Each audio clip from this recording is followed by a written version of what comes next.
Welcome to the live stream. I'm Bosloe, and the person to the other side of me there is Ryan Maxwell. And we thought we'd tag along this evening and have a chat with you guys and just talk a little bit about ourselves, about our book, and try and get a little bit of interaction from everybody. So, Ryan, you've been hosting quite a few panels now, and you've been involved in a few panels. Is there anything so far that's really clicked with you from what you've seen from the panels? Oh, lots of things. I personally just love being here and interacting with all the different authors and narrators and moderators as well. We have a little chat in the background that we talk to each other as well. It's been so much fun just getting to meet people, joke around, talk about our stuff, plug other people's stuff. Talk about what we're reading, what we're listening to. I really thought we kicked it off great with the first panel. I got to moderate the very first panel this year, which was amazing. Kickoff to what we did here, bringing it in, and it was just so much fun. There was a little bit of worry that maybe that was going to be a little downhill from there, but no, it has been just up and up and up and up. So it's been great to get to talk to everybody and just talk about what we love, lit RPG. I mean, there's really hardly anything better on this planet than getting to talk about lit RPG. I have to agree. You know, all the panels and stuff that I've seen so far, and it's been absolutely brilliant. And it's just a shame that the time difference on occasions makes it quite difficult to see some of the later ones. So I have to catch them up on in the morning. But hi TJ, hi JD, hi Maria. Nice to see you all. Right, another question for you then. In relation to your writing, okay, how many books have you now written? Do I need to count the ones that may never see the light of day? Yeah. If I have anything to say about it? Oh God. Let's see. Got the 3 that are out, the one I'm working on, the 2 from before, the one before that, the other one I was working on with TJ. Probably about 10. I've got probably about 10 that I've at least begun work on at some point in time. I've got probably 6 that are complete, a few of which will probably never see the light of day, especially if I have anything to say about it. Those were, I mean, there's always a possibility I'll go back and redo it or rework some of those things, but they were some of the earlier works before I really started getting, I guess you could say, serious about it. You know, it was kind of a fun thing that I did on the side because I've been writing since I was in high school. I mean, I started a book in high school that I really kind of fell in love with the story of and wrote out. And I have friends who've known me that long that have brought it up with the new stuff that I'm doing. They're like, "You were going to go back and do the one you did in high school?" I was like, fuck no, that was a terrible thing. But yeah, so I've probably got about 10 in total under my belt that are at least started, 6 that are complete. 3 of them are out there on Royal Road right now, and then a 4th one that's already begun that I've got, like I said, I've got about 70,000 words in it so far for the new one that I'm just dropping 3 times a week for now, because that's a nice steady pace so I don't get overwhelmed. When I did Grand System Vending, the first book, I dropped chapters 7 days a week, and I thought I was going to die before we were done because I was trying not to. You get to burnout point, don't you? Trying to keep up with that pace, it's just insane. You do, because you leave no room for something to happen, and things always happen. So I got to a pretty stressed point with that release schedule and backed it down to just like 4 times a week with book 2 and 3. So, which was a much better pace for me than 7 days a week. Especially since they always tell you your number one rule of releasing on Royal Road is stick to your schedule so that readers know what to expect, or they'll lose trust in what you're doing. So. Yeah, totally agree with you. It's a nightmare, this scheduling, when it starts getting too close to the wire, so to speak, because you put the stress on yourself because you've said that you're going to do something, and then when you can't commit to it yourself, you feel even worse for it. So it's and I know when we've spoken in the past, you were sort of like writing a chapter for release that very same day because it was so close to running over. Yeah, I've definitely been there. Yeah. To answer your question, Robert, the 7 days a week was for book 1, and that was 56 chapters. So 8 weeks I did that for releasing a chapter a day. I guess that's the math on that. Bosloe, you're the better math person than I am since you teach it.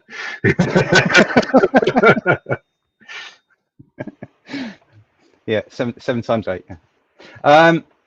Maria's pointing out. Yes, Dave does yell in my head quite often, to be perfectly honest. For those that don't know Dave, and he's actually one of the characters in my series, and he's a rather obnoxious AI that isn't always helpful. He gets better. He does get better, but he starts off as a bit of an obnoxious person, to be honest.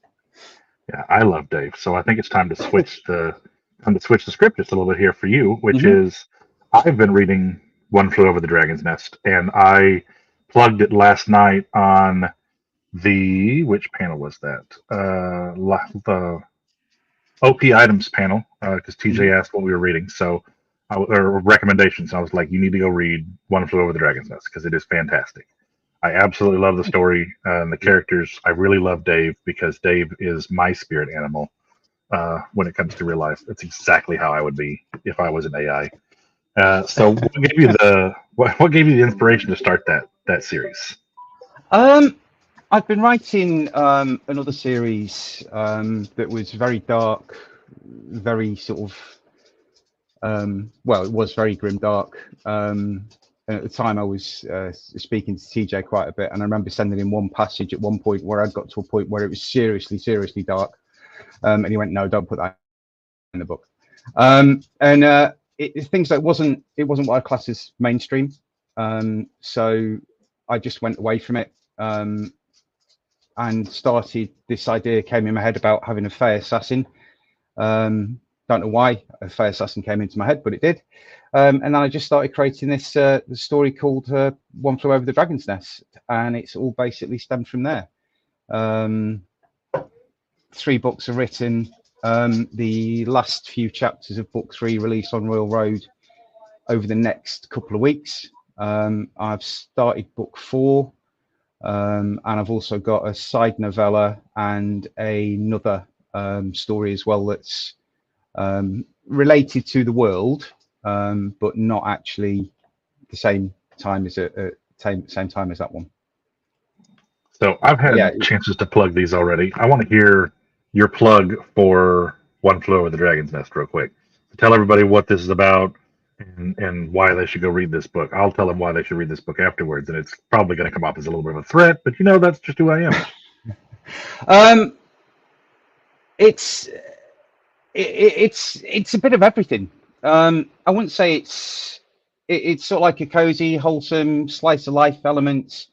It's got family in it. It's got a whole kit and caboodle sort of like muddled up. There's a massive entourage of characters that are all involved in the life of the MC as she becomes part of the town and she develops and she sort of becomes not the centerpiece per se, but because the story's based obviously behind her and follows her. But there's all these characters that mold in around her. Now, the way that I tried to create the characters was that they weren't just sort of like a fleeting pass in the dark, and that was it. They were done. I wanted them to be felt as if they were part of the story as well.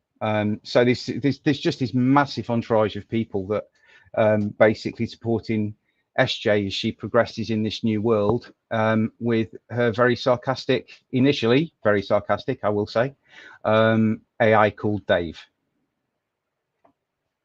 Yeah, it's definitely something you need to go check out. I have found a lot of things that I don't see in other lit RPGs in there. Some fantastical elements. I mean, there's obviously things that a lot of them have in common. It's kind of a trope that needs to happen for something to go forward. But the elements in there are unique and special, and something that was crafted from just Bosloe's crazy, dark, mystical mind that nobody else has done before. So if you haven't, though, definitely go to his Royal Road and check that out because it is absolutely worth the read. You're going to love it. I'm like 89 chapters, 90 chapters into it now. So it's been a fantastic ride so far, and I cannot wait to read the rest of it. I am so sorry that I am the worst person in the world about continuing to read things. But in my defense, I didn't read anybody else's stuff either. So it's not just you. I'm neglecting everyone. No, so that's fine. You've had your editing to do for GSV, so that's understandable. Lots of fun. Jay's just asked a question for you, Ryan.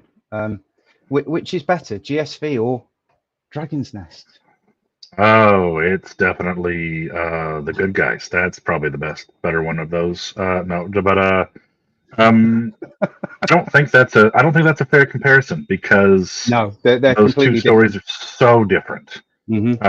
I mean, that basically just it would boil down to: do you like post-apocalyptic or do you like isekai fantasy better? You know, that's really where that's going to be. And also, mine's got no swearing in it. So true. And mine is mine's like one big swear word. So yeah, mine was designed to sort of like be suitable to all ages, whereas yours is more of a minimum sort of like young adult. yeah, definitely not something I would be shocked out of my pants if mine ended up in a young adult section, because that is not that's probably not appropriate for that age group. Because they say young adult is what, 8 to 12, I think, or is it more I don't know. into? I thought it was older than that. Maybe I'm wrong then. Maria was sent me a deal the other day on young adult, and that was the age range it had in that. Because then there's also the young. There's another stage after that. Oh, 12 to 18. Sorry, then I misread it. There was a 1 and an 8 in there. So Yeah, 12. there was an 8 and a 12. I thought it was 12 to 18. So yeah, it's a bit too. It's probably. I'd say yours is 16 plus. Okay. So there was a 12 and there was an 8 in it, and that's all my brain registered, because I will tell you, writing with dyslexia is the hardest thing in the world. It is a gigantic nightmare when you're doing things and someone else will read it and you're like, this isn't what you meant at all, is it? And I was like, no, because words are hard. So when you were thinking about GSV and creating GSV, where did the premise come from? that's an interesting question. Most of mine are ideas that come to me while I'm unconscious. So I think it came in a dream for some reason I had a weird dream about vending machines.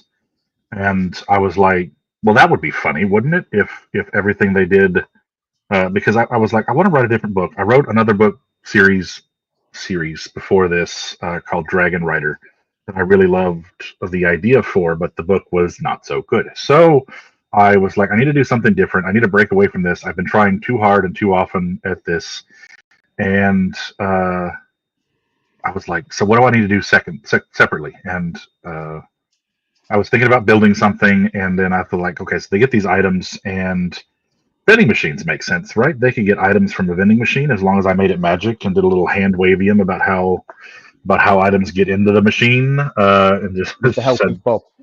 yeah, because magic is kind of how some of those things get in there, and it became an instant easy thing for me to write it as a post-apocalyptic deal because it happens on Earth. And for all the people who have ever said this to me, yes, I did watch the Reincarnated as a Vending Machine anime, and no, it's nothing like that. That is a sentient vending machine, and these vending machines are just part of the system, which is why I called it Grand System Vending, because it's a vending system that's incorporated into this part of the world. And so I had seen that, and I was like, I don't want to make a sentient vending machine because I thought that was interesting, but still kind of dumb at the same time, since I couldn't communicate with anybody except through pre-programmed messages. And so, anyways. But I just continued with along that path. I put the idea out to several people, and I got some mixed responses on the idea. I had several people who were like, "Well, that's an idea," and and so I was like, "Screw it, I'm just going to go for it." And that was what got me into the panic of being 7 days a week release. Is I had written like 5 chapters, and I was like, I have no idea if this is any good or not. Screw it, I'll just throw it out there and see what people think. And so I threw it up on Royal Road, and people started loving it, which was slightly unfortunate for me because I had already committed to the 7 day a week release schedule.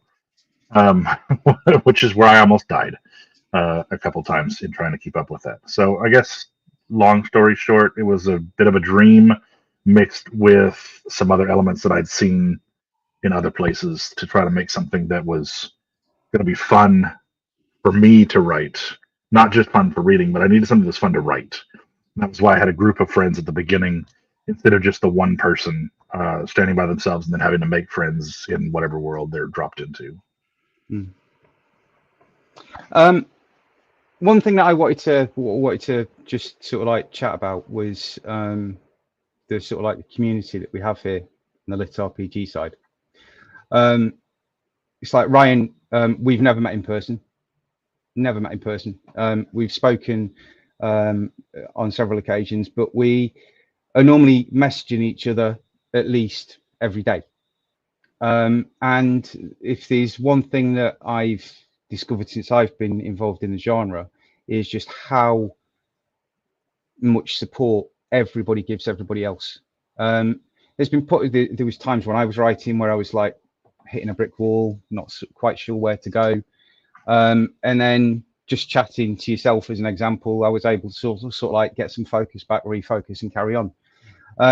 But I think from what I've seen in this community, I don't think there's a community like it out there that is so supportive of each other in the way that they gel together and help each other.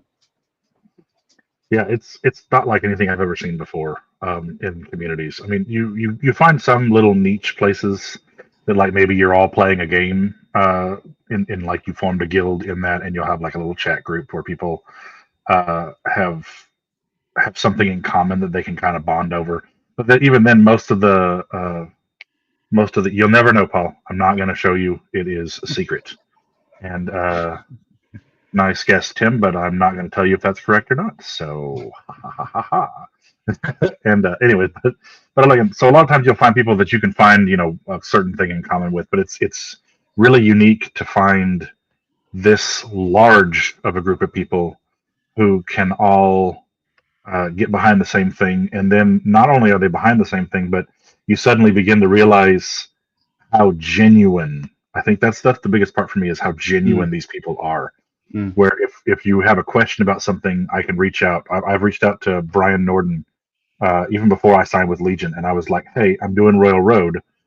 What happens when I do this? Because I've never done Royal Road before, and I don't understand how it works." And he would take the time to respond to my questions. He sent me a couple of voice messages before we've gotten on a call to talk a couple times. I've done the same with Jez and with TJ Lombardi.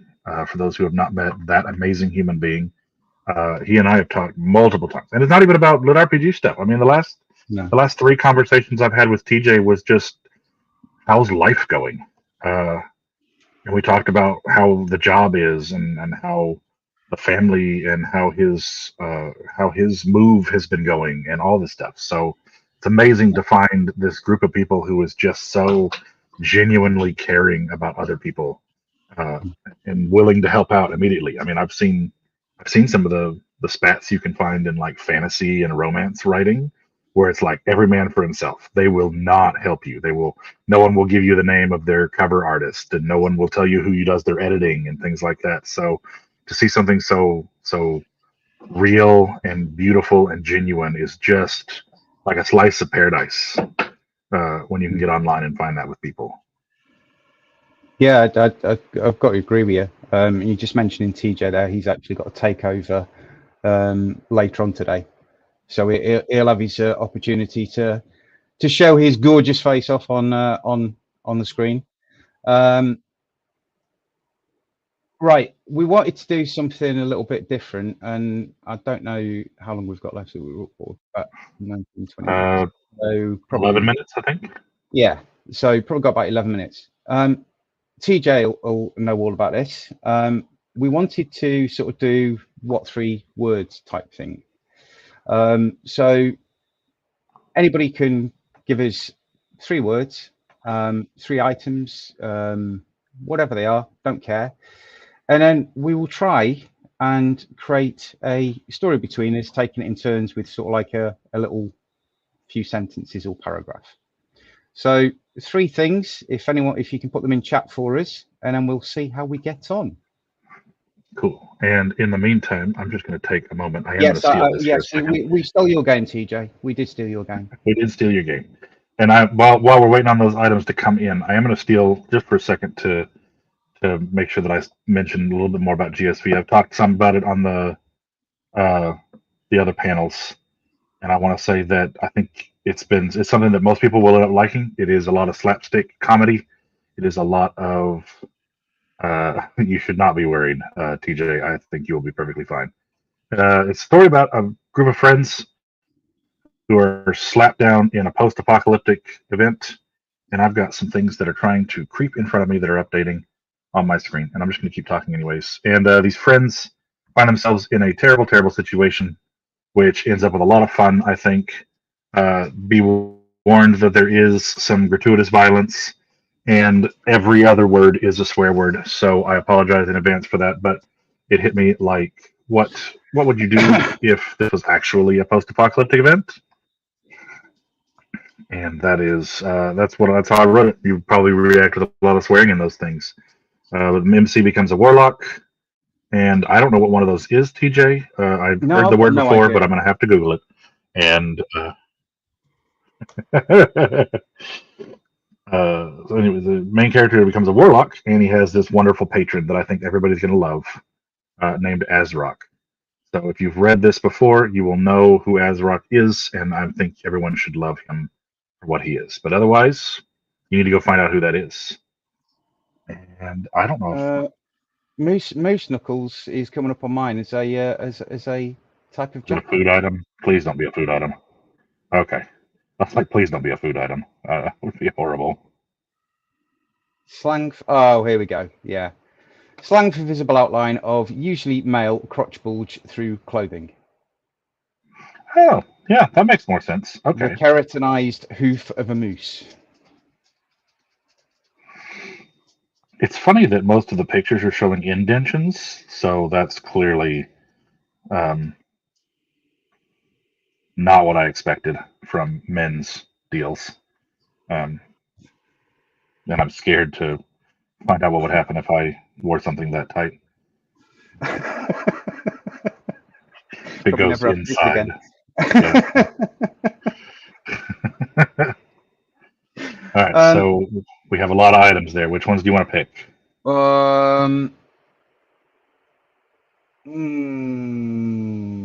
We'll go with.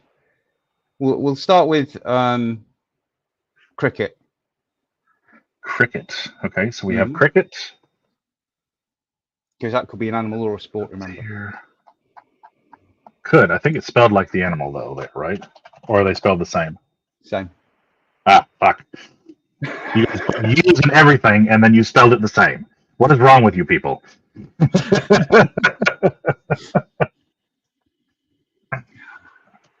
All right, so we have cricket. I like Grandma's sock drawer. I must admit, I was thinking, I do quite like Grandma's sock drawer as well. And pick a third one for me. We'll go with violence. Violence. I don't know if that was supposed to be one of the words, but Robert's put violence, so we can go with violence. I mean, it's in the chat, so that counts, right? Yeah, that's what I was thinking. It's sort of a bit of a cheat, but I'm going to go with that. All right, and we're going to make up a story utilizing those 3 elements. Yeah. Who you want to start off?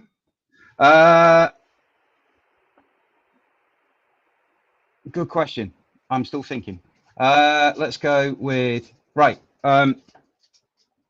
TJ was staying at his grandmother's, and he needed to find his whites because he was off to play cricket. So he went into his grandmother's room and searched around, but couldn't find his whites. So he went out to ask his grandmother where they were, and she replied and told him that they were in her sock drawer. I'll hand over to you. All right. When he went to look in his grandmother's sock drawer, he pulled the handles gently to ensure that the antique styled wood dresser did not fall directly out. It formed a certain habit when due to its age of immediately falling to pieces, and he had yet to take the wood glue to put the pieces back together again. Unfortunately, when he did, the face of the drawer fell off immediately, and he had to dig inside to find his white, which I believe is the uniform for crickets. I don't watch it or any other sport for that matter. Pulling those gently out and putting them on, he noticed there was a hole in the bottom, in the crotch, and unfortunately, his moose knuckle was now dangling out in front of everyone. And as he did, he heard a chirp of a different cricket in the background. I'll pass it back off again. Knowing that his moose knuckle was on show, he decided that he needed to grab his bank card and run down to the store and purchase some new whites, since he had a match that he had to play. While he was running along to the store, he got chased by a dog. No idea why, but for some reason it decided that it liked him with his moose knuckle out. So he arrived at the store, goes inside, managed to purchase himself some new whites using his bank card, and then looked at the clock on the wall and realised that he was exceedingly late to get to the cricket match. So he sprints out of the store and straight across the road, and gets hit by a truck. Broken bones sticking out of his legs was the sight that he awoke to when he first came back from the smelling salts that were being shoved under his nostrils. And as he screamed in agony from the pain, the Dilaudid kicked in, and he was able to relax slightly, his pupils dilating with the sweet, sweet relief of the drugs being pumped into his arms. As they rushed him, I'm going to do this for just for you, Bosloe. As they rushed him to hospital, he was able to. He was pulled inside via the stretcher. The EMTs rushed in, telling them exactly what had happened. He was happy that he could find the ability to remain in this existence and not be isekai'd by Truck-kun as he came, which had tried to take his life. Truck-kun had lost this battle, but his moose knuckle was still on display. Right. I think we've got about 2 minutes left, so we need to wrap up. So, Ryan, would you like to say what you write, where you're from, where you can be found? Yeah, sure. Name's Ryan Maxwell again. I write Grand System Vending. All 3 of the first books are on Royal Road. I will say this, it could be a standalone series. The decision's not been made. I want to see how much you guys like them. If you guys love this, or want to see if you love it, go read them. Give it a chance on Royal Road. I'm under Maxwell Author on Royal Road. If everybody loves them enough, I will continue the story. If not, they will be a standalone trilogy. And then I have a second series, Dungeon Grand Prix. Again, it's a dungeon core series that a man died and was reincarnated into another world and is decided to flip the dungeon style on its head and make it into a Mario Kart style race, and with monsters who attack the adventurers and traps set up all over the place. It is a wild ride, crazy ride, and I think it'll be nostalgic for anybody who grew up like I did playing Mario Kart on the various NES, SNES, and 64 systems. And Bosloe, I'll pass it over to you to plug where your stuff is. Cool. So Amatherian Tales, One Flew Over the Dragon's Nest. First 3 books are available on Royal Road. Last six chapters of the third book 3 are due to release in the next 2 weeks. Book 4 is being worked on. That will then soon follow on, plus a side novella. It has gone to publishing. First edits have been done on the main on book 1, and it's the actual book itself is due for release. Quite a long way off yet. It's not until August next year when the actual book itself gets released, because of scheduling and everything else from the narrator's perspective. But yeah, so read it free while it's still on Royal Road. Yeah, get it while you can, because he does have that book deal, and it's going to come out, and it's going to be glorious. Can't wait for that to happen. All right, well, thanks for coming with me, I'm looking Bosloe. forward to GSV, mate. So Yeah, it's gonna be great when both those are out. So thanks for coming and joining me on this. It's always No, thank awkward when you we too. have to do it all by ourselves. So I really, really love getting to talk to you. Like we said, we literally talk like every day. Yeah. So it's great to get to do some of these things live. And I guess it is now time for my favorite part of the show, the most awkward way possible. Bye.